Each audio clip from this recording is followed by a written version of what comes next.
మనం మీ భార్యనైనందుకు నా అదృష్టం, మీ పక్కన నిలబడి ఇద్దరం కలిసి పూర్ణాహుతి చేద్దామని అందనుకోండి, నేను సంతోషంగా పూర్ణాహుతికి వెళ్ళగలను.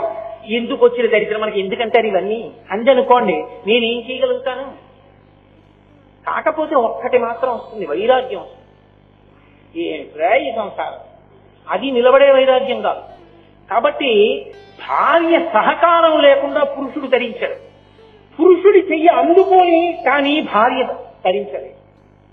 ఎందుకంటే ఆయన చెప్పనప్పుడు ఈవిడేం చేస్తుంది స్వతంత్రంగా?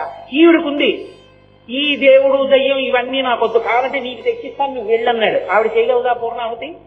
కూర్చోపెడతారా ఆవిడ పూర్ణాహుతికి భర్త పక్కన లేకుండా? ఉండదు.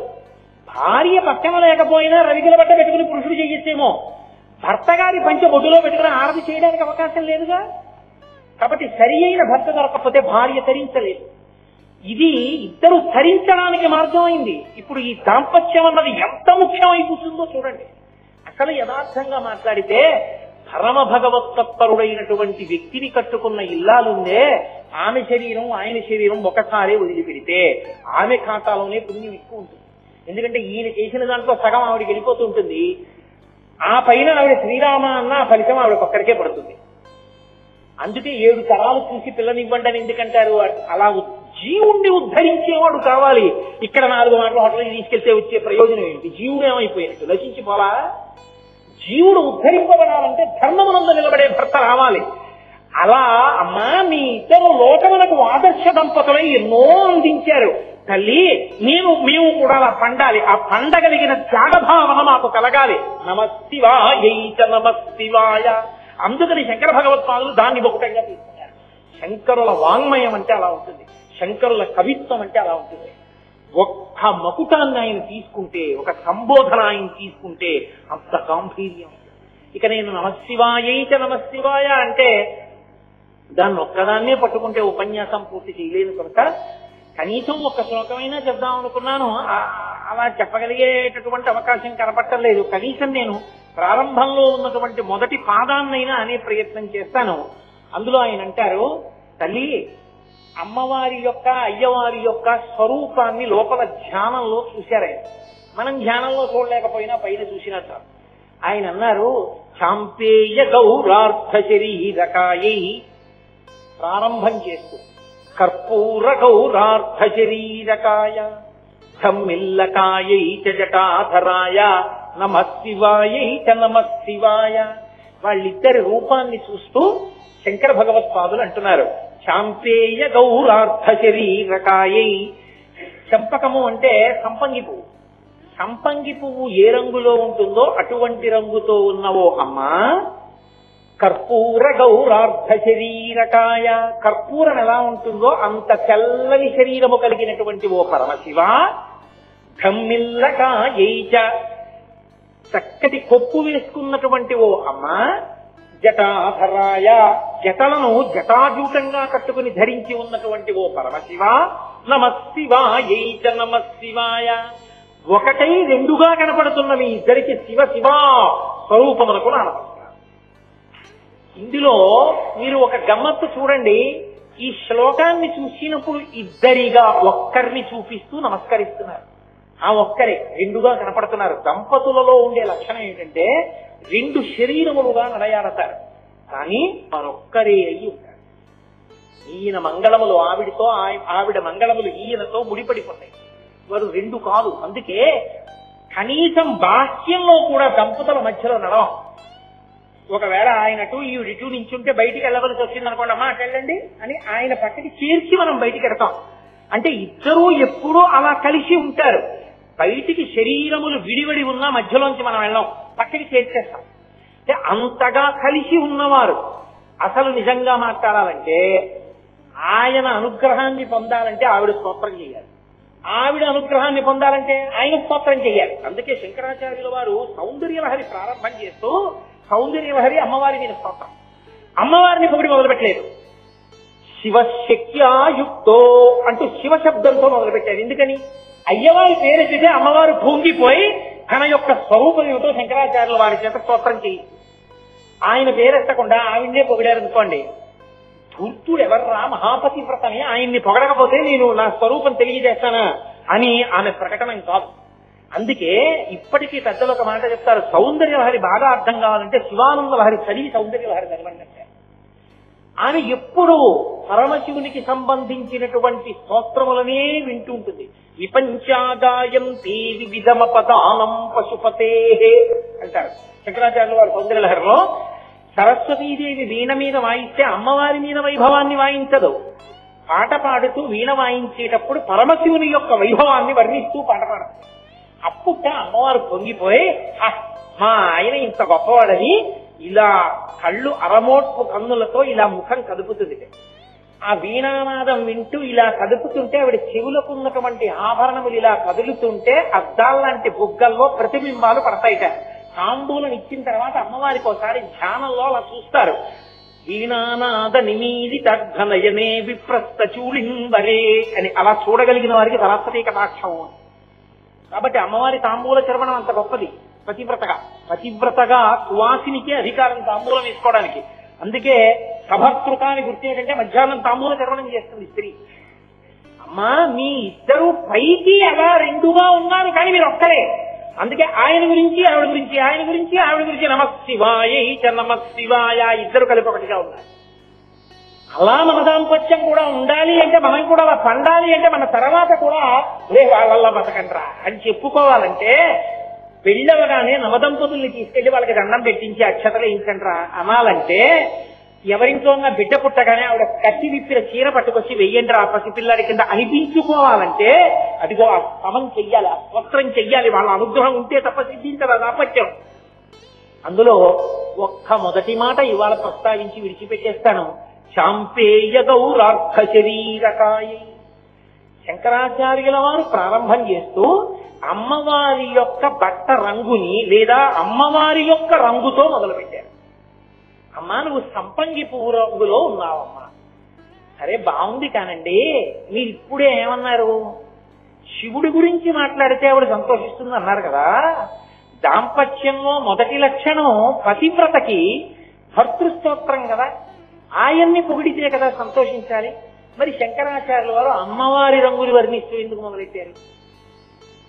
ముందుకి కర్పూర గౌరార్థ శరీరకాయ చాంపేయ గౌరార్థ శరీరకాయ అని కదా ఉండాలి శ్లోకం. మరి ముందు అమ్మవారిని పొగుడుతూ ఎలా మొదలెట్టారు? దాంపత్యంలో ఎక్కడైనా ఇంటికి వస్తే మొట్టమొదట ఆ ఇంటి వైభవం ఎక్కడిది అంటే యజమాని కీర్తింపబడేవాడై ఉండాలి. యజమానికి ఆ ప్రాప్తి లేకపోతే ఎలా? మరి శంకర భగవత్పాదులు అమ్మవారి స్తోత్రం ఎందుకు మొదలెట్టారు అంటే, మీరు ఒకటి ఆలోచించండి. అమ్మవారిని వర్ణిస్తూ మొదలు పెట్టడంలో శంకరాచార్యుల వారు ఎవరిగా కూర్చుని మొదలెట్టారు? శంకర భగవత్పాదులు ఆ స్తోత్రం చేసేటప్పుడు ఆది దంపతుల యొక్క బిడ్డలు. మీరు నేను కూడా ఎవరం? ఆది దంపతుల యొక్క బిడ్డలం. బిడ్డల మొదటి నమస్కారం ఎవరికి? వేదం యొక్క ప్రమాణంలో మాతృదేవోభవ, పితృదేవోభవ, ఆచార్య దేవోభవ. మొదటి నమస్కారం అమ్మకి. అమ్మకి నమస్కరిస్తూ మొదలు పెట్టాలి స్తోత్రాన్ని. అది ప్రమాణం తెలుసున్నటువంటి వాడు స్తోత్రం చేసేటప్పుడు తల్లికి మొదటి వందనాన్ని సమర్పణం చెయ్యాలి. కాబట్టి అమ్మవారిని పొగడడం కిందకి రాదు. కొడుకుగా తన ధర్మమునందు తాను నిలబడిన వాడై ఉండాలి. అంటే నాకు యోగ్యుడైన కొడుకురా వీడు అని తండ్రి సంతోషిస్తాడు. ఓ వీడు వేద ధర్మాన్ని పాటించాడు, వేద ప్రమాణాన్ని. మాతృదేవోభవ, అమ్మకి నమస్కారం చేశాడు. ఇప్పుడు తండ్రి పొంగిపోతాడు. అందుకని కొడుకుగా స్తోత్రం కనుక శంకరాచార్యుల వారు ప్రారంభం చేసేటప్పుడు ఆ స్తోత్రాన్ని చాంపేయ గౌరార్థ శరీరకాయ కాదు. ఇంకొక పెద్ద రహస్యం ఉంది. పరమశివుడు తెల్లటి రంగుతో ఉంటాడు, అమ్మవారు పసుపు ఎరుపు తెలుపులతో కూడినటువంటి రంగుతో ఉంటుంది. ఈ రంగుకి ఈ తెలుపు రంగు రెండూ కలిపి పక్కన పెట్టారనుకోండి, ఓ పెద్ద ఉపద్రవం ఉంటుంది. ఏమిటంటే ఉపద్రవం అంటారేమో. ఈ తెలుపుని ఈ రంగు కప్పేస్తుంది. తెలుపు ఏముందండి? కప్పబడుతుంది. తెలుపు తెల్లటి స్ఫటికలింగం దగ్గరికి వచ్చి ఎర్రటి మందార పువ్వు పెట్టారనుకోండి, స్ఫటికలింగం ఎర్రగా అవుతుంది. అది స్ఫటికలింగం అయినా ఎర్రగా కనపడుతుంది. ఎందుకంటే దానికి ఆ లక్షణం ఉంటుంది. ఇంకొక రంగు వచ్చి చేరిందో తెల్లనిది రంగులా కనపడుతుంది. కాబట్టి ఇలా చూసేటప్పటికీ అర్ధనారీశ్వర స్వరూపాన్ని తెల్లని శివుని రూపం ముందు కంటికి కనపడ్డం కన్నా పసుపు ఎరుపు తెలుపు రంగులలో ఉన్న అమ్మవారి రూపం ముందు కనపడుతుంది. శంకరాచార్యులు వారు దొంగదారి చేస్తూ ఈ రంగులు ఎలా కప్పుతాయన్న దానికి అద్భుతమైన మాట చెప్పారు. పరిపర తృప్తేన మనస అన్నారు. అమ్మా నీకు శంకరుడు సగం శరీరం కదా ఇచ్చాడు, ఆయన సగం ఇస్తే మిగిలిన శరీరం నువ్వు దొంగిలించావేమో అనుకుంటున్నానమ్మా. అదేమిటి శంకర అంత మాట నేనెక్కడ దొంగిలించాను అంటే, మరి తెల్లని శంకరుల్లో సగం నువ్వు ఎర్రగా ఉంటే ఈ ఎరుపు కాంతి మిగిలిన తెలుపు మీద కూడా పడిపోయి స్పష్టంగా చూస్తే తప్ప శివుడు కనపట్టాలా, నువ్వే అంతా కనపడుతున్నావు. అప్పుడు మిగిలిన సగభాగం కూడా నువ్వు దొంగిలించినట్లు అవలా ఆయన ఇచ్చింది కాకుండా అని నాకు అనుమానం సుమా అమ్మ అన్నారు శంకరాచార్య. అంటే ఆమె ఆయనను ఎలా కప్పేస్తుందో చెప్పారు. ఈ కప్పేయడంలో కంటికి లక్షణం ఏమిటంటే రంగుని ముందు అందుకుంటుంది, దానికి ఆ లక్షణం ఉంటుంది, అది ముందు ఆకర్షణీయమవుతుంది.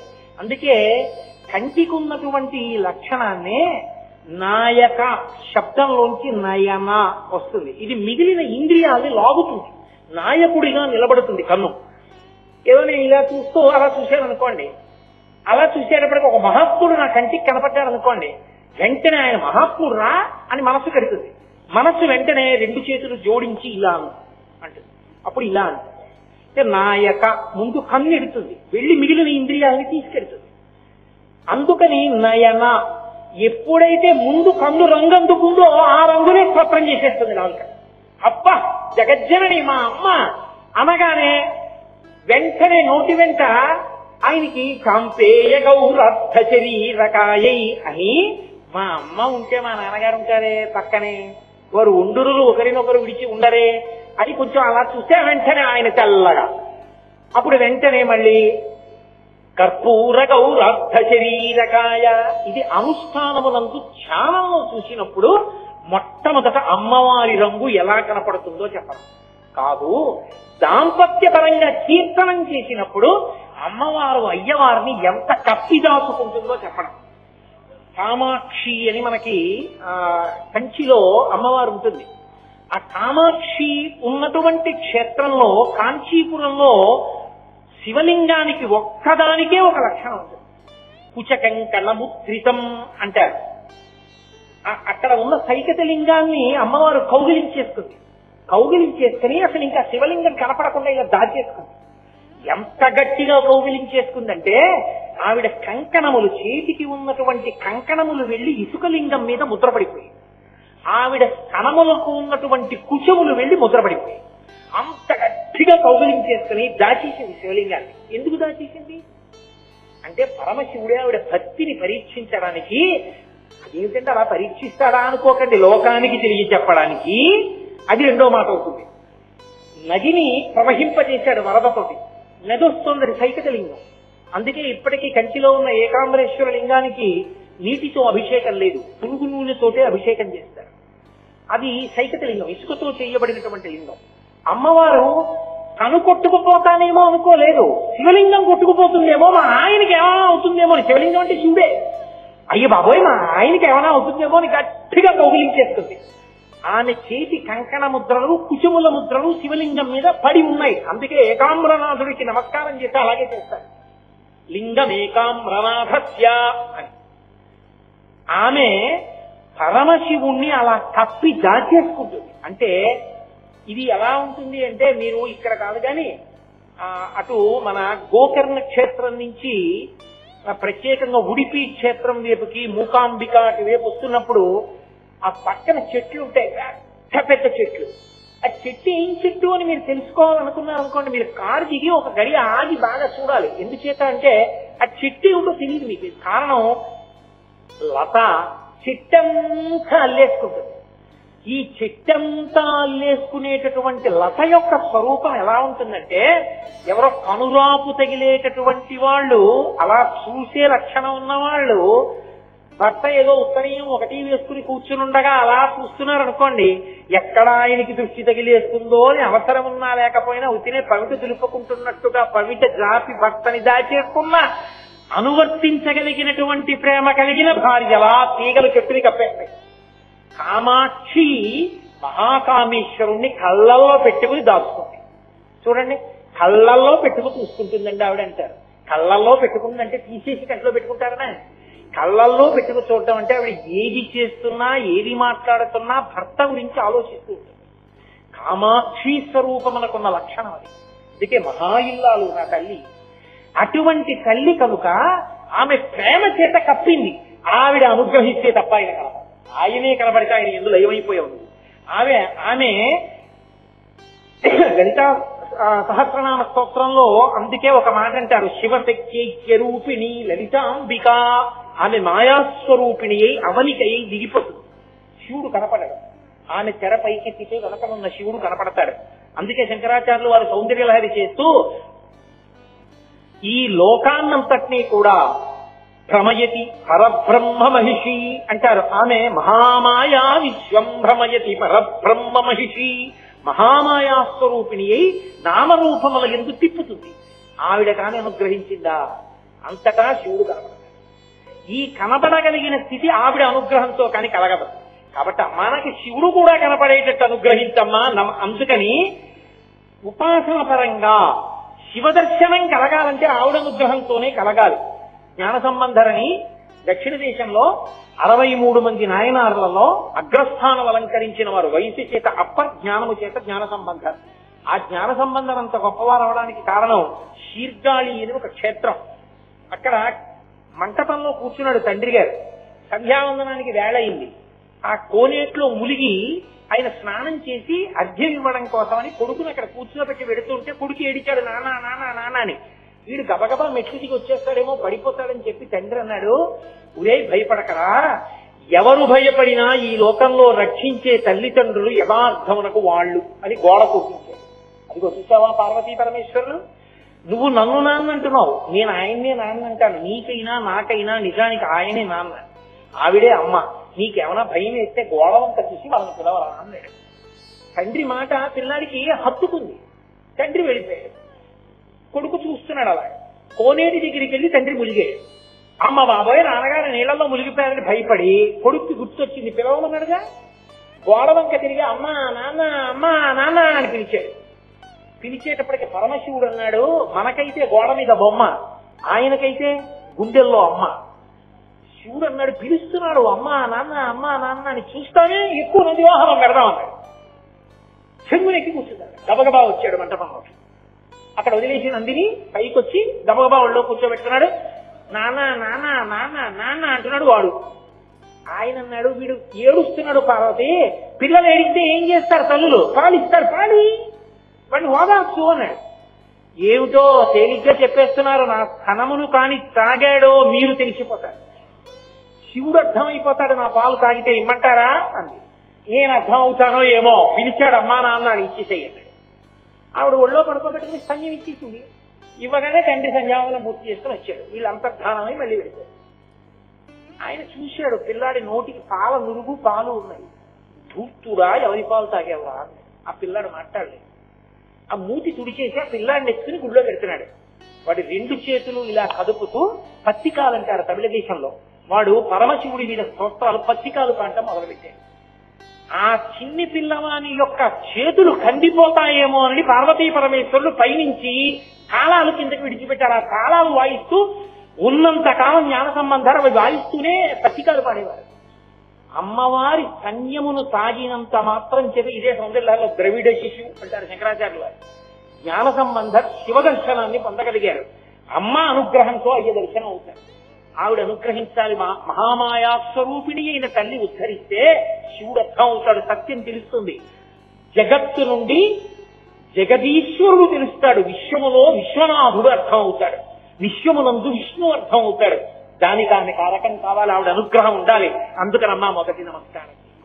కాబట్టి చాంపేయ గౌరర్థ శరీరకాయి కాదు, చాలా బలమైన కారణం ఒకటి. ఆవిడ పాతివ్రత్యం ఎటువంటిదో శంకర భగవత్పాదులు ఆవిష్కరిస్తున్నారు. ఈ ఒక్క కారణం చెప్పి నేను ఇవాళ ప్రవచనాన్ని పూర్తి చేస్తాను. చంపాదేశమునందు పుట్టినటువంటి చెట్టు కనుక, ఆ చెట్టుకు పూసిన పువ్వు కనుక సంపంగి పువ్వుకి చాంపేయ కుసుమము అని పేరు. అది మొదట చంపాదేశంలో పుట్టింది కాదు. చాంపేయ అన్న మాటకు అర్థం ఏంటంటే తుమ్మెదల చేత ఆవరింపబడి ఉంటుంది. మనకి సంపంగి పూలలో 2 రకాలు ఉంటాయి. ఆకుపచ్చ సంపంగి అని ఒకటి, ఇది రెక్కలు ఇలా మిచ్చుకుని ఉంటుంది, మంచి సువాసనాభరితంగా ఉంటుంది. కానీ దాని మీద తుమ్మెద వాలదు. కారణం ఏంటంటే దానికి తేనె ఉండదు, అందుకని తుమ్మెద రాదు. ఏ పువ్వు మీదైనా తుమ్మెద వాలకపోతే ఆ పువ్వుకి అమర్యాద శాస్త్రం. కాబట్టి ఆకుపచ్చ సంపంగి ప్రీతి అని కానీ ఆకుపచ్చ సంపంగితో అమ్మవారిని పోల్చడం కానీ ఎప్పుడు చెయ్యరు. రెండవది సింహాచలం సంపంగి అంటారు. సింహాచలం సంపంగి పసుపు, ఎరుపు, తెలుపు మూడు కలిసిన రంగుతో ఉంటుంది, మంచి సువాసనాభరితంగా ఉంటుంది. మీరు ఎప్పుడైనా అలా చేశారో లేదో నాకు తెలియదు, కానీ అసలు ఆ సంపంగి పూలతో పూజ చేసి కలిపేసి మరునాడు తలుపు తీసినప్పుడు పూజా మందిరం ఉంటుంది. అవి తమలో ఉన్న సర్వస్వాన్ని పరమేశ్వరుడికి అర్పణం చేశాయా అనిపిస్తుంది. ముచికలు, పువ్వు రేకులు విడిపోయి రెక్కలన్నీ ఇలా పడిపోతాయి. పడిపోయి దానిలో ఉన్న పుప్పుడి కూడా ఏదో అక్కడ రజన కింద పడిపోతుంది పూజా మందిరంలో. అది ఇక తనకి అని ఏమీ వించుకోదు. పరమశివుని మ్రోల తాను విడిపోయి ఆయనలో ఐక్యం అయిపోయిందేమో, దీనిలా నేను బతకగలనా అనిపిస్తుంది సంపంగి పువ్వు పూజ చేసి. అటువంటి సంపంగి పువ్వు ఉంది, అది సింహాచల సంపంగి. అమ్మవారిని చెప్పేటప్పుడు శంకరాచార్యులు వారు అదిగో ఆ పువ్వుతో చెప్తున్నారు. చాంపేయ గౌరార్ధ శరీరకాయై. ఎందుకు వచ్చింది ఆవిడికి ఆ రంగు? అసలు ఆమె హిమవంతునికి కుమార్తెగా జన్మించినప్పుడు నల్లని పిల్లగా పుట్టింది. నల్ల పిల్లగా పుట్టింది కాబట్టే కాళీ అని పిలిచాడు హిమవంతుడు. ఆయన పెట్టుకున్న పేరు కాళీ. నల్ల పిల్లగానే ఆమె పరమశివుణ్ణి చేపట్టి. పార్వతీదేవి రంగు నలుపు, అందుకే నారాయణ నారాయణి వాళ్ళిద్దరూ అన్నా చెల్లెలు. శివ శివ అలాగే నారాయణి నారాయణి భార్యాభర్తలు కారు, అన్నా చెల్లెలు. అందుకే అన్నగారు నలుపు, చెల్లెలు నారాయణి నలుపు. ఇప్పుడు ఈ నల్లని పిల్ల కాళీ పరమశివునికి ఇల్లాలైంది. ఆయన కర్పూర గౌరార్ధ శరీరకాయై. పక్కనే చెప్పారుగా శంకరాచార్యులు వారు, చల్లటి శరీరం అయింది. స్ఫటికమణి నిభం. స్ఫటికమణి ఎలా ఉంటుందో, కర్పూరం ఎలా ఉంటుందో అలా ఉంటాడు ఆయన. ఆయన ఇప్పుడు ఈయన నలుపుని ప్రశ్నించలేదు. ఇంత తెల్లగా ఉంటాను, నువ్వు ఇంత నల్లగా ఉంటావని ఆయన అనలేదు. ఆయనకు అటువంటి భావన ఉండదు. అసలు లోకంలో పెద్దలకే ఉన్నప్పుడు ఇక పరమేశ్వరుడు పుట్టిందా? కానీ ఒకానొక నాడు జరగవలసిన దేవతా కార్యాన్ని ఆలోచించాడు. అదే లీలా అంటారు. ఆలోచించి అమ్మవారిని ప్రేరేపిస్తే తప్ప జరగదు. అందుకని ఆయన ఏం చేశాడు, పక్కన కూర్చున్న పార్వతీదేవి వంక ఒకసారి ఇలా చూశాడు, తన వంక ఒకసారి ఇలా చూసుకుని ఆవిడ ఓ ఆయన రంగు నా రంగు చూస్తున్నారు అని అర్థమయ్యేటట్టుగా చూసి ఓ చిన్న నవ్వు నవ్వి కాళీ అని. వెంటనే ఆవిడకి ఎక్కడ లేని కోపం వచ్చింది. కోపం వస్తుందా అండి అంటే అలా వస్తేనే అందం. దంపతుల మధ్య ఎప్పుడూ కోపం రాలేదనుకోండి, ఆ దాంపత్యంలో ఏదో దోషం ఉందని. దంపతులు అన్న తర్వాత ఎక్కడో చిన్న అలక రావాలి, ఎవరి ముందు మాట్లాడుకోవాలనుకోవాలి, కొంచెం కోపం నటించాలి, ఆ తర్వాత కలుసుకోవాలి, అదో మాధుర్యం. అది ఆది దంపతుల మధ్య కూడా ఉంటుంది. శంకరులంతటి వారు కొందరిలో దీన్ని వర్ణించారు. వృథా కృత్వా గోత్ర స్థలన మధవై రక్షసవితం అన్న శ్లోకంలో. ఇప్పుడు మళ్ళీ ఆ శ్లోకం అన్ని చెప్తే ఎక్కడ అవుతుంది? కాబట్టి వాళ్ళ మధ్య చిన్న అలక అన్నది ఉంటుంది. కానీ మన అలకలు ఎందుకు పనికొస్తాయంటే ఇగో ఇలా గొడవలు పడ్డానికి పనికొస్తాయి. కానీ వాళ్ళ అలకలు ఎందుకు పనికొస్తాయంటే లోక కళ్యాణములకు పనికొస్తాయండి. లీలగా అలక వాళ్ళు, అంతేకాని హేయమైన అలక కాదు. కానీ దాంపత్యపరంగా శ్లాఘనీయమని. ఆవిడ వంక చూసి కాళీ అన్నాడు శివుడు. వెంటనే ఆవిడకి అర్థమైంది, ఓహో స్వామి మీరు తెల్లగా ఉంటారు, నేను నల్లగా ఉంటాను అంటే ఒక్క విషయంలో నేను మీకు తగినదానను కానన్న భావన మీ మనసులో ఉందన్నమాట. మీరు బయట పెట్టేస్తున్నారు. బయట పెట్టకుండా నా పట్ల మీరు ఎంతో సంతోషంగా ఉన్నట్లుగా నటించిన మహానటుడు మీరు. సంధ్యానృత్యం కాదు, నాతోనే నటించారు ఇన్నాళ్ళు. కాబట్టి నేను కూడా మీ మనసు పొంగిపోయే రంగు పొందుతాను, ఈ నలుపు రంగు వదిలేస్తాను అని ఆవిడ వెళ్లి తపస్సు మొదలెట్టి. తపస్సు మొదలెడితే అయోమయానికి గురైన వాడు ఎవరంటే బ్రహ్మగారు. ఆయన వచ్చాడు. ఎందుకు అయోమయం వచ్చిందంటే ఆయన వచ్చి అన్నాడు, అమ్మా నీ తపస్సు ఎందుకో నాకు అర్థం కాలేదు అన్నాడు. ఆవిడండి ఏమీ లేదయా, పరమేశ్వరుడు నా వంక చూసి కాళీ అన్నాడు. నా రంగు నలుపని కదా, నేను ఒక అద్భుతమైన రంగు పొందాలని తపస్సు చేస్తున్న ఆయన మనసు ప్రీతి పొందాలి నా రంగు చూసి. ఇంకెప్పుడు నన్ను ఆయన కాళీ అని ఆయనకన్నా నేను రంగు తక్కువదానన్న భావన ఆయన మనసులో ఉండకూడదు. అందుకు వచ్చారు. ఆయన అన్నాడు అంతవరకు బానే ఉందనుకో అమ్మా, వాంఛితార్థ ప్రదాయిని, లోకంలో అందరికీ కోరికలు తీర్చేదానివి నువ్వా? నీకెవరు తీర్చాలమ్మా కోరిక? నువ్వు తలుచుకుంటే ఆ నలుపు పోయి నీకు కావలసిన రంగు పొందలేవా?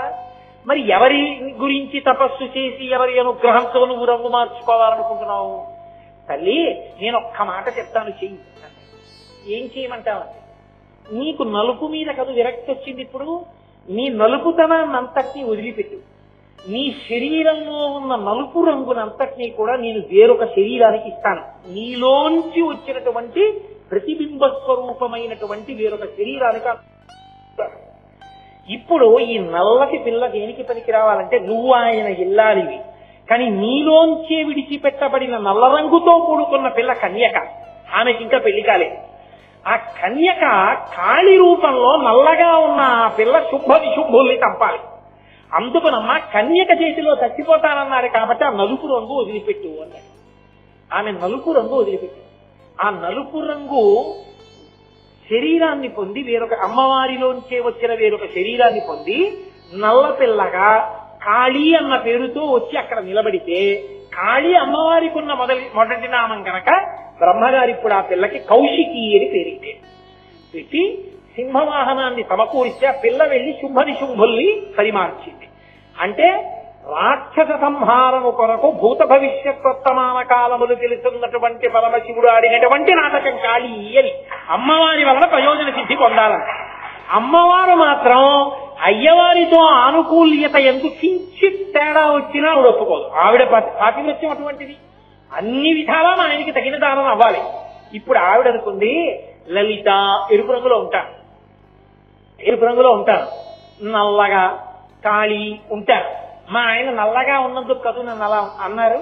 కాబట్టి ఇప్పుడు మా ఆయన మురిసిపోవాలంటే, ఆయన తెలుపు నా ముందు పేలవంగా ఉండాలంటే నేను ఒక గొప్ప రంగు పొందుతానని తెలుపు ఎరుపు పసుపులతో కూడుకున్న రంగులోకి మారి గౌరీ అని పేరు పెట్టుకుని వెళ్ళి పక్కన పరమశివుడు చూసి అన్నాడు, ఏమిటి కాళీ అన్నందుకే ఇంత ఉద్ధతి అన్నాడు.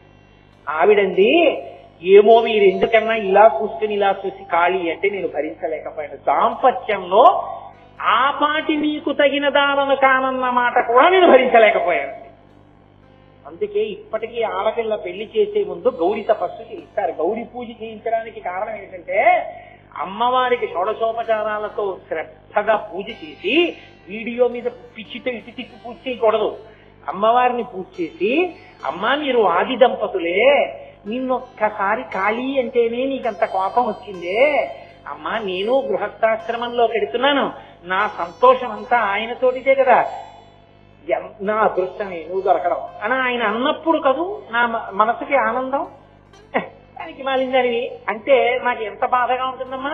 అందుకని నా భర్త మనసులో నాకు పరిపూర్ణమైన స్థానం కలిగి మీ ఇద్దరూ సంతోషంగా ఉన్నంత సంతోషంగా ఉండగలిగిన అదృష్టాన్ని నాకు కూడా కృప చేయి. ఆడతనంలో నీలాంటి పిల్లనేగా, నీకేది బాధ కలిగించిందో అది నాకు బాధ కలిగిస్తుందిగా. అందుకనమ్మా నన్ను మాత్రం భర్తతో అన్యోన్యత విషయంలో ఎన్నడూ లేనిదానం చెయ్యకుసుమా అని గౌరీ తపస్సు చేసి అప్పుడు పీటల మీద పెడుతుంది అమ్మవారిని ప్రార్థించి. అటువంటి తల్లి కాబట్టి ఇప్పుడు అటువంటి చాంపేయ గౌరర్థ శరీరకాయ.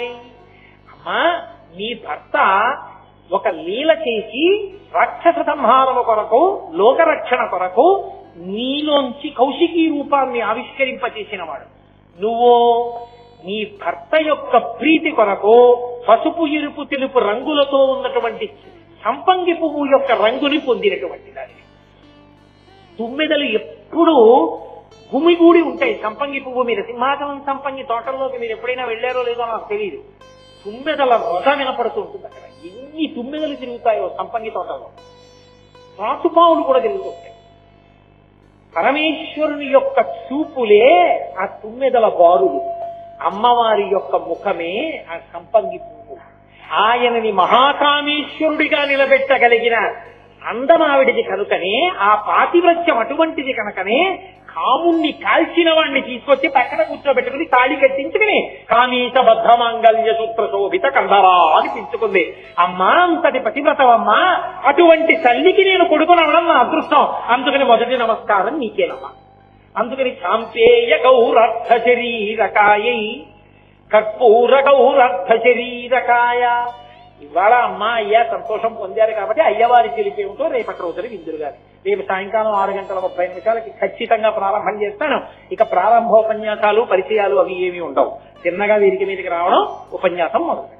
కాబట్టి ఇవాళకి ఇప్పటికే సమయం చాలా దాటింది కాబట్టి ఇక్కడతో ప్రవచనాన్ని పూర్తి చేస్తూ మంగళాశాసనపరై మదాచార్య పురోగమై సర్వైష్ట పూర్వైరాచార్యై సత్కృతాయాస్తు మంగళం. మంగళం కోసలేంద్రాయ మహనీయ గుణాత్మనే చక్రవర్తి తనూజాయ సర్వభౌమాయ మంగళం. ఉమాకాంతాయ కాంతాయ కామితార్థప్రదాయినే శ్రీగిరీశాయ దేవాయ మలినాథాయ మంగళం. కరచరణకృతం వా కర్మవక్కాయజం వా శ్రవణైనిజం వా మనసం వా పరాధం విహితం వా సర్వమేత్తక్షమస్వా శివ శివ కరుణాబ్ధే శ్రీ మహాదేవ శంభో. సర్వం శ్రీ ఉమామహేశ్వర పరబ్రహ్మార్పణం.